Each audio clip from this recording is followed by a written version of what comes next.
Good evening. This is CTV News for Wednesday, August 15th. I'm Denise Douglas. And I'm Byron Scott. Glad to have you with us tonight.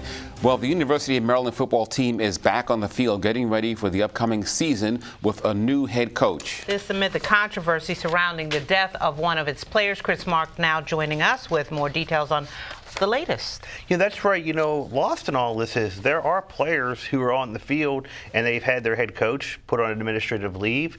They don't know what's going on, so now they're rallying around their interim head coach, and he spoke today for the first time. So let's go out and hear what he has to say.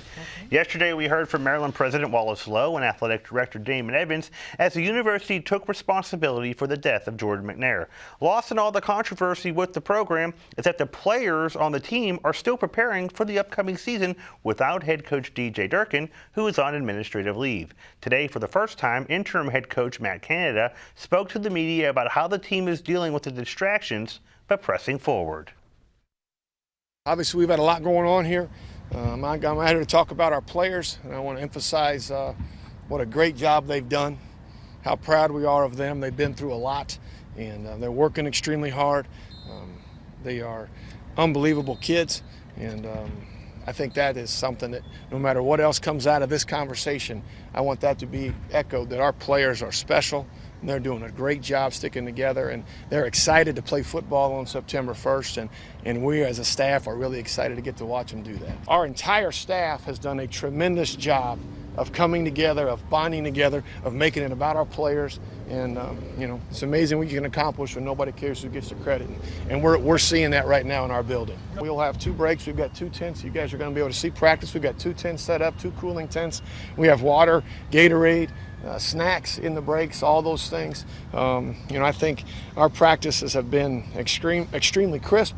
The focus of our players' health and safety is number one, and our players are feeling that and understanding that, and that's our primary focus.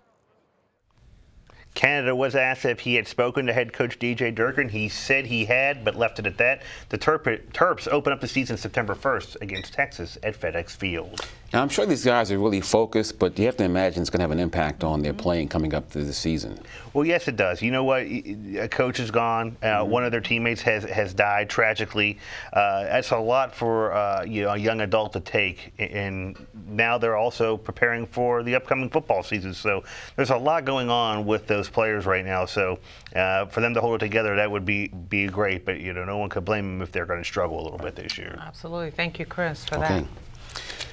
And state police are kicking off a new initiative aimed at drunk drivers. It's called Bay to Beach. Patrols will be increased along the Route 50 corridor. Keisha Butts has our story. After having a couple drinks with friends, how many people have decided to get behind the wheel thinking that they were safe to drive home? You might want to think twice about doing this, though, as more than 500 people have died to drunk driving in Maryland over the past 5 years. Law enforcement spoke at a press event about the dangers of drunk driving. Drivers who get behind the wheel drunk or drugged make a choice that can injure or kill anyone on our roadways, including themselves. The people who are killed, they're our families, friends, co-workers, and their losses devastate communities. First, I'm going to tell you a little bit about my brother, and then I'm going to tell you how he died. This is Jason Shand. His brother passed away from drunk driving on a back road in Texas. Picked up the phone, and all my mom said was, "Brian's dead." She was choking back on her tears, and I was just kind of confused. Just waking up, didn't know what was happening, and she just repeated, "Brian's dead, and you need to come home." Went a little bit too far to the right, ran off the road, blew a tire, came across the other side of the road, flipped about 5 or 6 times, wasn't wearing a seatbelt, hit a tree, died on impact. There will be checkpoints this Friday through Labor Day on the Eastern Shore and eventually throughout Maryland. Law enforcement says to always have a plan after a night out of drinking. For CTV News in Stevensville, I'm Keisha Butts. And police say if you have been drinking, use rideshare, a taxi, or public transit. Well, her name is Stephanie Ringgold, and she lives in Baltimore City. Over the weekend, Ringgold was stopped by police and arrested for driving while drunk. Investigators say she had 2 children and another adult in the car at the time. Police processed Ringgold and released her to a sober driver. Then, 20 minutes later, police make another DUI arrest, and you guessed it, it was Stephanie Ringgold once again, who was again charged with driving under the influence. She was processed and released again to a sober driver who apparently did the driving this time. Work zone cameras continue to rake in the big bucks as motorists continue to blow by mobile speed cameras near Suitland Road Bridge. According to AAA Mid-Atlantic, during the first part of this year of operation, which ended last month, 125,000 drivers were ticketed for exceeding the posted speed limit in the Suitland Bridge areas. Collectively, there are 15 active work zone speed cameras locations in Maryland. And that translated into nearly $5 million in fines. Still, with those high numbers, AAA says work zone revenues have plunged 45% in recent years. An alert tonight from the Prince George's Office of the Sheriff. Investigators say unsavory scammers are calling residents asking for cash to close open warrants or to resolve other court-related matters. The good news is savvy residents are reporting the calls to the Sheriff's Department.